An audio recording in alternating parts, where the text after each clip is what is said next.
Hello పిగులు, మీలో ఎవరికైనా ఉగ్గాని అంటే ఇష్టమో కామెంట్ చేయండి. నాకైతే చాలా ఇష్టం అండి. ఈరోజు మా బ్రేక్ఫాస్ట్కి ఉగ్గాని చేశాను.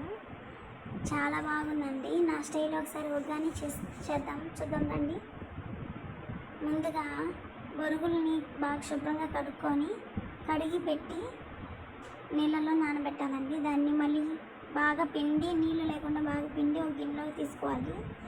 ఒక బౌల్లో తీసుకున్న తర్వాత దాంట్లో పుట్నాల పప్పు, మిక్సీ జార్లో పుట్నాల పప్పు, జీలకర్ర వేసి మిక్సీ పట్టుకోవాలండి. ఆ పొడిని నానబెట్టిన బొరుగుల్లో వేసి బాగా మిక్స్ చేయాలి. తర్వాత ఒక ప్యాన్లో ఆయిల్ పోసుకొని అది పక్కన పెట్టుకోవాలండి. ఒక ప్యాన్లో ఆయిల్ పోసుకొని దాంట్లో తాలింపు గింజలు వేసి బాగా వేయించాలి. వేయించిన తర్వాత కట్ చేసుకున్న ఆనియన్స్ వేసి వేయించుకోవాలండి. కలర్ చేంజ్ అయ్యేదాకా బాగా వేయించాలి. అది కలర్ చేంజ్ వేయించిన తర్వాత కలర్ చేంజ్ అయ్యేదాకా వేయించాలి. తర్వాత గ్రీన్ చిల్లీ వేసుకొని మళ్ళీ వేయించాలండి. గ్రీన్ చిల్లీ బాగా వేయించాల్సిన అవసరం లేదు, లైట్గా వేయిస్తే చాలు. అంటే మనం తినేటప్పుడు మిర్చి తగులుతూ ఉంటే బాగుండిద్దండి. మళ్ళీ తర్వాత కట్ చేసుకున్న ఆనియన్స్ కూడా వేసి వేయించాలి. కట్ చేసుకున్న టమాటాలు వేసి వేయించాలండి. కట్ చేసుకున్న టమాటాలు వేసి వేయించాలి. దాంట్లో కొంచెం పసుపు వేసి బాగా కలపాలండి. బాగా కలుపుతూ వేయించుకోవాలి. దాంట్లో కొంచెం కారం, మేము కారం లైట్గానే తింటాము, ఎందుకంటే ఎక్కువ మిర్చి వేసాం కాబట్టి కారం లైట్గానే వేసుకుంటే మంచిదండి. కారం లైట్గా వేసుకోవాలి. మీ ఇష్టం అండి, వేసుకుంటే ఎక్కువ వేసుకోవచ్చు. నేను దీంట్లో పాలు పోసానండి. ఏ కప్పుతో అయితే మిల్క్ పోసామో, ఏ గ్లాస్తో అయితే పాలు పోసామో అదే గ్లాస్తో వాటర్ పోయాలండి.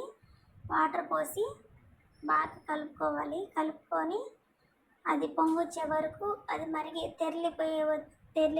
మరిగేదాకా ఉంచాలండి. పాలు అనేది ఇరుగుద్దేమో అనుకుంటాము, ఇరగదు. అది తెరలేదాకా అట్లనే ఉంచండి. బాగా తెరలాలి. ఇలా నేను చూపిస్తున్న విధంగా తెరిలితే చాలండి. దాంట్లో బొరుగులు వేసి వేయించాలి. బొరుగులు వేసి బాగా తిప్పుతూ టర్న్ చేసుకుంటూ ఉండాలండి. కలుపుతూనే ఉండాలి. మనం కలుపుకుండా అట్లనే ఉంచితే మాడిపోతుందండి. దగ్గర పడే కొద్దీ మాడుతుంది. మీరు సైడ్స్ అన్నీ బాగా కలుపుతూ, సైడ్స్ కూడా టచ్ చేస్తూ బాగా కలుపుతూ బొరుగుల్ని బాగా కలపండి. అది దగ్గర పడే కొద్దీ అడుగు మాడిద్దండి. కాబట్టి బాగా కలుపుతూనే ఉండండి. కలుపుతూ ఉంటే బాగుండిద్దండి. దాంట్లో కొంచెం సాల్ట్ వేసి, ఇందాక స్కిప్ చేసిన సాల్ట్ వేయడం మర్చిపోయానండి. సాల్ట్ వేసి మీ టేస్ట్ తగ్గట్టు, మేము సాల్ట్ కొంచెమే తింటామండి. మీ టేస్ట్ తగ్గట్టు సాల్ట్ వేసుకొని బాగా కలుపుకుంటూ ఉండండి, అడుగు అంటకూడదు. ఇంకంతే అండి, బొరుగులు రెడీ అండి. అంతే అండి, ఉగ్గాని రెడీ. రాయలసీమ ఉగ్గాని రెడీ. ప్లేట్లో తీసుకొని గార్నిష్ కోసం కొత్తిమీర చల్లుకొని దాని మీద లెమన్ పిండుకోండి. లెమన్ పిండుకుంటే సూపర్ టేస్ట్ అండి. దాని కాంబినేషన్ బజ్జీలు, సైడ్ డిష్గా బజ్జీలు ఉంటే సూపర్ అండి. ఇట్లా ఒకసారి ట్రై చేయండి, బాగుంటుంది. అమృతంలా ఉంది.